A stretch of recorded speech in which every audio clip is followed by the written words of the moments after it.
Derek had an important point that he really needed to confirm, but he wasn't sure exactly how to smoothly interrupt the speaker. So he raised his hand, indicating that he wanted the current speaker to stop. But a flash of irritation briefly showed on that speaker's face, which caused Derek to panic. Without even asking his question, Derek gave up and just asked the speaker to, "Oh, no, please go ahead." Interruption briefly disrupts people, kind of like a traffic light telling people to stop. They are moving forward and the interruption stops their momentum. It's almost impossible to show no reaction to being interrupted. But the majority of professionals recover from these interruptions very quickly, and they usually completely forget about the interruptions too, as long as the other person doesn't constantly interrupt them. For a passive person, there's a deep fear that even one interruption can permanently damage a relationship. But this is like fearing that bumping into someone on a crowded street is going to ruin that person's life forever. Here's one way to see the difference between passive and assertive thinking about interrupting other people. Passive thinking. I am in control of other people's feelings.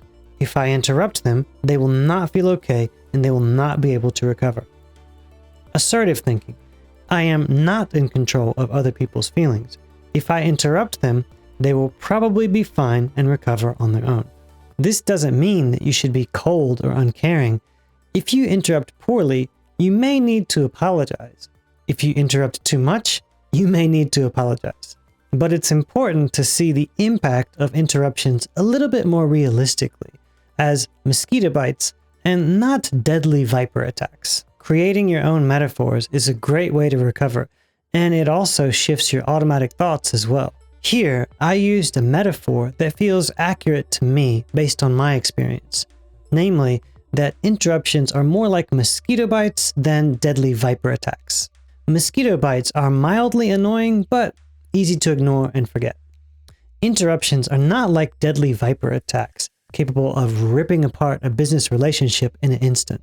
This is a metaphor which I created for myself. This metaphor feels accurate to me and also helps me feel more relaxed about situations where I need to interrupt. Creating your own metaphors is a great way to help you recover from the pressure you feel about interrupting. In this next task, I would like you to create your own original metaphor to help you feel less pressure about interrupting in business. Here's the prompt. Interruptions in business are like...